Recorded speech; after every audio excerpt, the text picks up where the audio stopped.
Ça y est, ils arrivent. Ce sont les derniers sondages des élections européennes. Au moins 14 listes présentées et des scores tout petits pour beaucoup d'entre elles. Alors comment faire mieux? Exemple avec la stratégie de com de Nouvelle Donne, 7000 adhérents. Le parti est crédité de seulement 1% des intentions de vote, mais il a de l'ambition. Son fondateur, Pierre Larouturou, a pour objectif d'arriver devant le PS. Ses atouts, être un proche de Michel Rocard et avoir fait ses armes au PS pendant près de 20 ans, et même être passé par Europe Écologie Les Verts. Un homme politique d'expérience mais déçu des partis traditionnels qui veut provoquer un sursaut à gauche. Et c'est vrai, ce positionnement alternatif plaît beaucoup à la presse.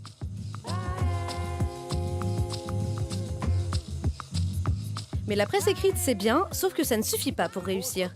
Le mieux, c'est la télé. Et là, c'est moins simple. En janvier, Larouturou réussit néanmoins l'exploit. Il est invité chez Ruquier, une émission à grosse audience. Il est devenu président. Voilà. Voulez-vous être président? Non, mais c'est pour dire que... faut changer de nom, parce que Larouturou, c'est trop compliqué. Non, mon but n'est pas d'être président. Larouturou président, déjà j'ai du mal. Notre but est qu'on arrive à provoquer un sursaut, un changement de politique au niveau européen et au niveau français. Une grosse émission cette fois-ci, mais le plus souvent, c'est confidentiel. Nouvelle Donne a décroché qu'une quinzaine de plateaux en 5 mois, et beaucoup sur des petites chaînes, comme ce soir sur Paris Première. Pierre Larouturou est invité sur le plateau de Zemmour et Nolo, une émission d'actualité qui rassemble en moyenne 100 000 téléspectateurs. Ce n'est pas énorme, mais c'est toujours ça de prix.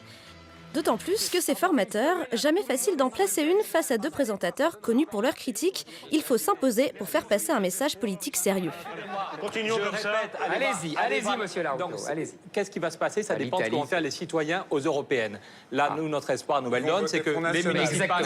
Pour la première fois, il y aura un bulletin de vote qui n'existait pas encore. Excusez-moi, on n'existe que depuis 4 mois. On arrive à 7000 adhérents, ce qui est quand même pas mal en 4 mois. Est-ce que les gens prennent un moment pour réfléchir aux solutions de Nouvelle Donne?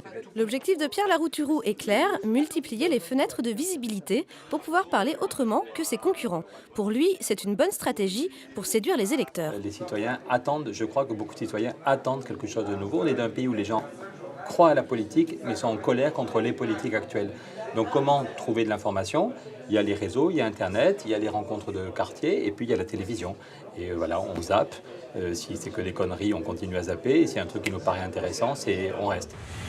Le leader sait de quoi il parle, direction son QG, un petit appartement converti en bureau dans le 11e arrondissement. Ici, chaque passage médiatique est décortiqué et le gros succès de ces derniers mois, c'est bien sûr le passage chez Ruquier. Et le plus flagrant qui est ici, c'était l'émission dont on n'est pas couché, où il y avait eu plus de 2 millions d'audimat. Dans la nuit même et le lendemain, il y a eu plus de 300-330 adhésions en un jour. Donc là, c'était net. Oui, ce n'est pas négligeable. Sauf que pour passer devant le PS aux élections, il en faudrait plus des pics d'adhésion. Mais alors pourquoi est-ce si compliqué d'avoir accès aux grands médias? Nous sommes allés poser la question à Pierre-Emmanuel Guigaud, chercheur en communication politique. Et il va d'abord nous livrer un chiffre éloquent. Si on compare le nombre d'interventions, par exemple, de leur leader Pierre Larouturou au nombre d'interventions d'Harlem Désir ou d'autres leaders des autres partis, c'est d'une échelle de 1 à 100, voire plus. La concurrence est rude. D'ailleurs, si l'on regarde ce document du CSA qui comptabilise les passages sur les chaînes d'infos, c'est flagrant. Au mois de janvier, aucune apparition de Nouvelle Donne sur iTélé ou LCI. Et à peine 5 minutes sur BFM TV, contre 5 heures pour le PS sur la même chaîne. Alors comment est-ce possible? En fait, la réglementation y est pour beaucoup. Le CSA impose ce qu'on appelle le principe d'équité pendant les élections. Alors explication avec notre expert. Hors élection, on est dans une période où ce qui est demandé par le CSA, c'est l'équité.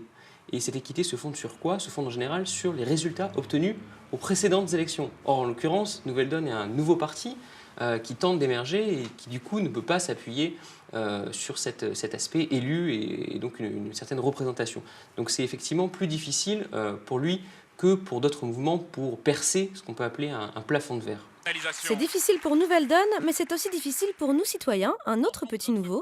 D'ailleurs, ça arrive qu'on les compare. Et son leader, l'entrepreneur Denis Père, cherche lui aussi à faire de la politique autrement. Mais nous, citoyens, ils sont où dans les sondages? Eh bien, en fait, ils sont nulle part. Alors, pour se faire connaître, on mise même sur des petites actions de terrain, comme un déplacement sur un salon. Et pour qu'on se souvienne de son parti, Denis Père montre qu'il s'intéresse à tout. J'ai assisté Martineau très bien, il y a 5 ans pour excellent.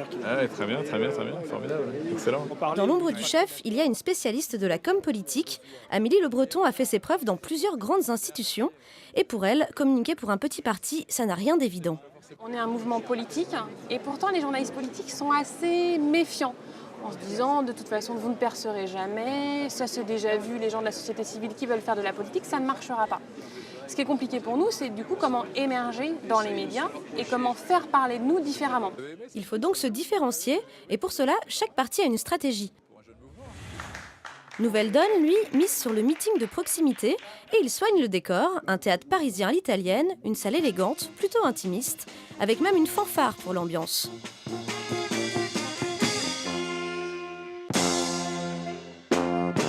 Et puis le parti fait appel à des personnalités connues pour gagner en crédibilité. L'acteur-réalisateur Sam Karman, par exemple, notamment connu pour ces films-là. Le sage, c'est la route qu'on prend, quoi. Mais avec lui, il y a aussi l'écrivain Suzanne Georges ou encore Isabelle Maurer, qui est d'ailleurs tête de liste pour le Grand Est. Oui, souvenez-vous, la chômeuse alsacienne rendue célèbre par son interpellation de Jean-François Copé sur un plateau de télé. Vous avez quelque chose à dire à Jean-François Copé? Ce que vous voulez nous dire, monsieur Jean-François Copé, parce que quand on vit, on survit, monsieur Copé, avec le peu qu'on ose nous donner. Bientôt, on pourra plus payer un morceau de savon pour se laver. Et il faudrait encore que je dise merci. Puis absent ce jour-là, mais actif dans le parti, le producteur Bruno Gassio, le philosophe Edgar Morin, le médecin urgentiste Patrick Peloux ou encore la journaliste Marie-Monique Robin. Mais attention, utiliser des membres de la société civile, c'est une stratégie de com qui a ses limites. Alors, en tout cas, c'est pas du tout spécifique à Nouvelle Donne. Tous les partis, on l'a vu avec Édouard Martin, tentent de récupérer à eux des personnalités qui sont un peu connues, qui se sont fait une certaine place au sein des médias. Donc, ça n'a rien de nouveau. Après, ça reste limité. Si on regarde un peu ce qu'on fait justement, quels sont les scores médiatiques, c'est-à-dire le nombre d'apparitions de ces gens-là depuis quelques mois, on s'aperçoit que c'est excessivement resserré. À part Bruno Gassio, finalement, ces personnes-là ont eu très peu l'accès aux médias. Bref, pour que Nouvelle Donne arrive à passer devant le PS, il y a encore du chemin à parcourir. Mais le succès, les militants, eux, ils y croient, ils le résument même en un geste.